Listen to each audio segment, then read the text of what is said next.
Lecture du livre de la Genèse, chapitre 49, les versets 1er et 2, 8 à 10.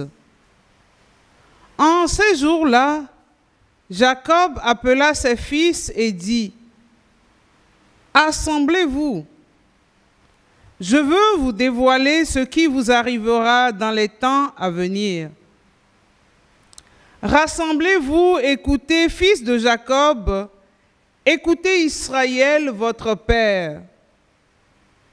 Judas, à toi tes frères rendront hommage, ta main fera plier la nuque de tes ennemis, et les fils de ton père se prosterneront devant toi. Judas est un jeune lion. Tu remontes du carnage, mon fils. Il s'est accroupi, il s'est couché comme un lion. Ce fauve, qui le fera lever? Le sceptre royal n'échappera pas à Judas, ni le bâton de commandement à sa descendance, jusqu'à ce que vienne celui à qui le pouvoir appartient, à qui les peuples obéiront. Parole du Seigneur, nous rendons grâce à Dieu. En ces jours-là, fleurira la justice, grande paix jusqu'à la fin des temps. Dieu donne au roi tes pouvoirs, à ce fils de roi ta justice, qu'il gouverne ton peuple avec justice, qu'il fasse droit aux malheureux. En ces jours-là, fleurira la justice, grande paix jusqu'à la fin des temps. Montagne, portez au peuple la paix. Colline, portez-lui la justice. Qu'il fasse droit aux malheureux de son peuple, qu'il sauve les pauvres gens, qu'il écrase l'oppresseur. En ces jours-là, fleurira la justice, grande paix jusqu'à la fin des temps. En ces jours-là, fleurira la justice, grande paix jusqu'à la fin des lunes, qu'il domine de la mer à la mer et du fleuve jusqu'au bout de la terre.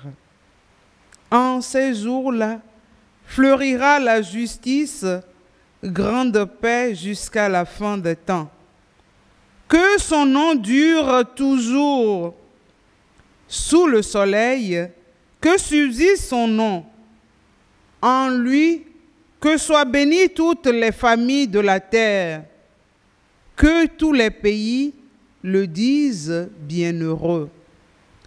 En ces jours-là, fleurira la justice, grande paix jusqu'à la fin des temps.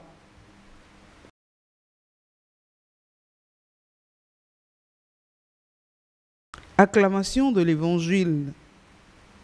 Viens, sagesse du Très-Haut, toi qui régis l'univers avec force et douceur, enseigne-nous le chemin de vérité.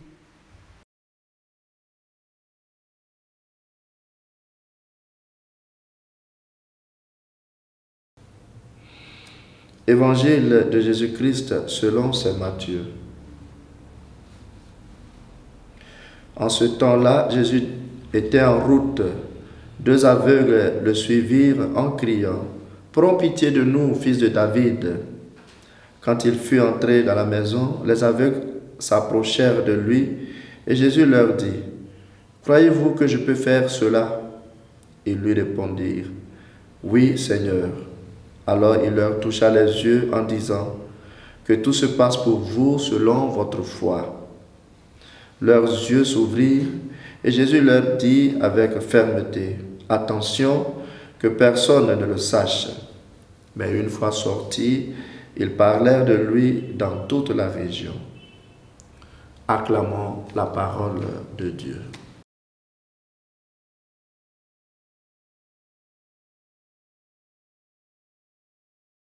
Deux questions me sont venues à l'esprit en méditant ce passage de l'Évangile où deux aveugles ont manifesté leur foi et ont reçu de la part de Jésus la guérison. La première question est celle-ci.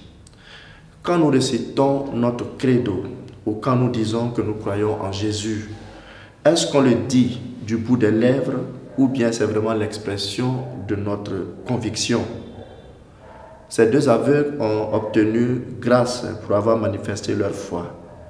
Quand tu récites le credo à la messe ou dans ta chambre quand tu pries, est-ce que tu sais que manifester sa foi déclenche l'action de Dieu dans ta vie? La parole de Dieu dit que Jésus est allé dans un milieu où les gens n'avaient pas de foi et qu'il fit là-bas très peu de miracles. Chaque fois que Jésus s'adressait à un miraculé, il lui disait « Ta foi t'a sauvé ».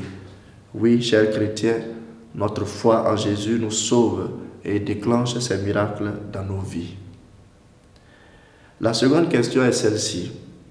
Si quelqu'un demande une grâce à Jésus et ne l'obtient pas, est-ce qu'on peut conclure qu'il manque de foi ou qu'il ne prie pas assez bien? En effet, il est très courant de voir des personnes qui n'ont pas encore eu gain de cause depuis qu'ils s'adressent au Seigneur Jésus pour une grâce. Pour certains, en effet, il faut de la persévérance. Pour d'autres, ils ne savent pas ce qu'ils demandent. Ils ne savent pas que ce qu'ils demandent peut les éloigner de Dieu. Et donc, ils ne leur accordent pas cela.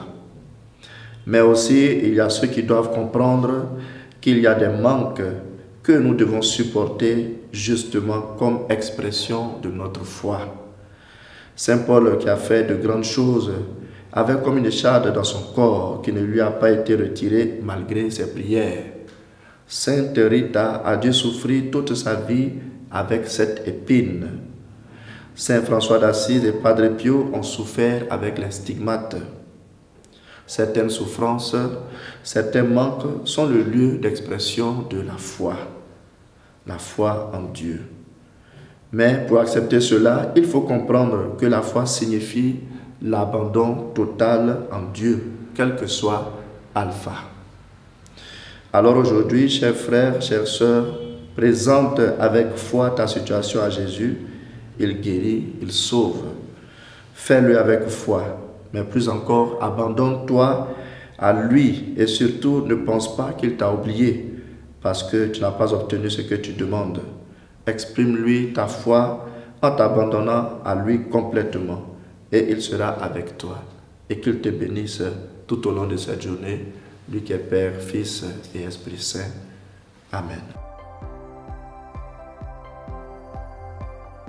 La SMA Togo TV vous propose dès à présent ses services de reportage photo, vidéo pour vos différents événements. Mariage, anniversaire, concerts, conférences et même les veillées funèbres. Et ceci en soutien à la mission de l'évangélisation. Contactez-nous au numéro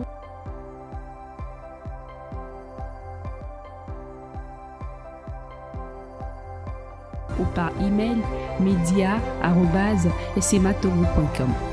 SMA Togo TV, la première chaîne missionnaire.